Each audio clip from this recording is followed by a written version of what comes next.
Answering your comments, part 1. This comment is interesting because it contains the answer as well within the words. Islam is very simple. Atiyu Allah wa atiyu Rasul. Obey Allah and obey His Messenger. It's when you start thinking that you or someone that you like or follow knows better than Allah and His Messenger that things become, as the comment said, confusing. It's simple. Don't try to put yourself above Allah and His Prophet and you'll be fine.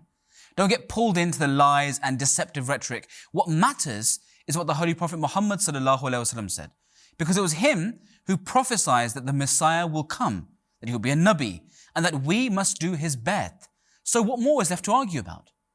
If someone you adore and trust says that a person will come to the house later in the day, specifies what that person will look like, what time they'll come, what they'll say, what kind of ID they'll have, and they turn up, who in their right mind would reject this? And if that person does reject it, how can they still claim to love and have trust in the person that gave them that news?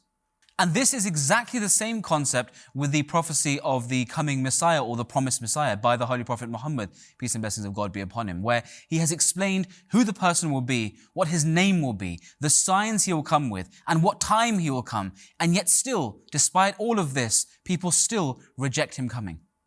As for the advent of another prophet, that's quite simply above our pay grade. Both me and you. That's down to Allah. For now, we have been given the institution of Khilafat, which is the one unifying force in the Muslim Ummah, and that we, as members of the Ahmadiyyat Muslim community, follow in obedience to the instructions of Allah and His Messenger. The comment talks about confusion and fear and the emergence of innovations, but these are all symptoms of the disease of rejecting the elect of God. Until and unless people wake up to this divine standard bearer of God's living message, this disease will continue to spread and damage the body of the Muslim Ummah. Comment number 2. This is a brilliant question, but one that has been answered many times before. Let's do a quick definition check. Nabi comes from naba'a, used as prophet, but actually means to receive knowledge from the unseen, revelation. Mahdi means the one who is guided. Khatme-Nabuwat, the seal of the prophets, or the seal of the ones who receive knowledge from the unseen. That's our definitions. Now, it is clear that one who is guided, the Mahdi, must be guided by God, whose knowledge is sublime and unseen, and which He reveals only to those whom He wills.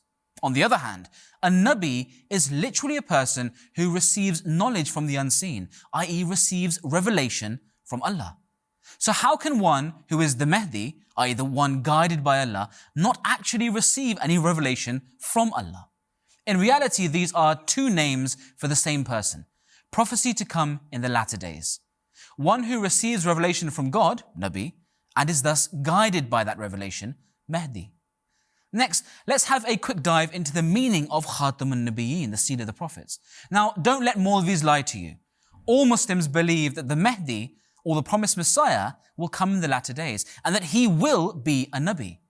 Rejecting this is rejecting the words of the Holy Prophet Muhammad ﷺ himself, who called the coming Messiah and Mahdi a Nabiullah no less than 4 times in a hadith of Sahih Muslim. So a Nabi to unify all peoples will come if we believe the Holy Prophet to be true.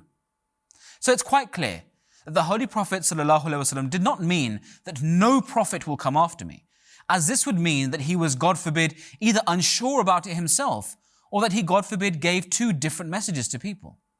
So what does seed of the prophets mean then? Khatam means the very best, the apex, and this is clear. One example of hundreds is how Hazrat Ali anhu was called Khatamul Awliya, the seal of the friends of God, the seed of friends, by the Holy Prophet Muhammad himself. Clearly, friendship didn't come to an end with Hazrat Ali. Rather, this is a common term used by Arabs to denote superiority and excellence, the Khatam. The Holy Prophet was the very best of creation, the apex of the prophets. Seal also refers to a seal of approval, that anyone who comes bearing the name of God after the advent of Islam can only do so bearing the mark and seal of approval of the Holy Prophet himself, i.e. they must represent him and his teachings. No prophet after the Holy Prophet may come following any other law than that of the Holy Prophets. They must be Muslim. So when we add all of these definitions together, we paint a very definitive description. The one to come will be the Messiah and Mahdi, and to be so, he must be a Nabi. And that most importantly, in order to abide by the definition of the Holy Prophet, he will bear his seal, in that he will be a Muslim. Comment number 3. The question is not about good or bad. The question is, what have we been told? We are clearly told by both the Holy Quran and the Holy Prophet Muhammad sallallahu alaihi wasallam that Hazrat Isa alayhi salam is dead. Not least of all when at the death of the Holy Prophet Muhammad sallallahu alaihi wasallam, the verse, Muhammad is only a messenger, surely all prophets have passed away before him, was recited to explain that all prophets without exception had died. This of course included Jesus alayhi salam. We are also told that the dead cannot come back to earth, because if that was the case, then surely we should be calling for the best of creation, the Holy Prophet Muhammad sallallahu alaihi wasallam, to be sent back to guide us. For who can guide the Muslims better than he? So this is the first point, that regardless of what we think is good or not, we must abide by the rules laid down by Allah the Almighty. We cannot go against them. Jesus, son of Mary, will not and cannot return. But let's say, for argument's sake, he could. What would be the point? Evidently, God's knowledge is all-encompassing, and he deemed it that a Nabi, a Messiah, was needed. But did he, God forbid, realize this after the Holy Prophet died? Do you not see how illogical and disrespectful that is? That a prophet who does not even pledge allegiance to the Holy Prophet Muhammad sallallahu alaihi wasallam is sent to solve the problems in the Muslim Ummah. He was born before the Holy Prophet and lived on after him. This utterly illogical and fabricated story is not only defamatory to the knowledge of Allah, but to the spiritual power of the Holy Prophet Muhammad sallallahu alaihi wasallam himself, and indeed the entire Ummah of Islam. In reality, the Messiah was to bear the hallmark and seal of the Holy Prophet. He was to be a Muslim from the people of Muhammad, who had foregone his life in serving the mission of Muhammad sallallahu alaihi wasallam.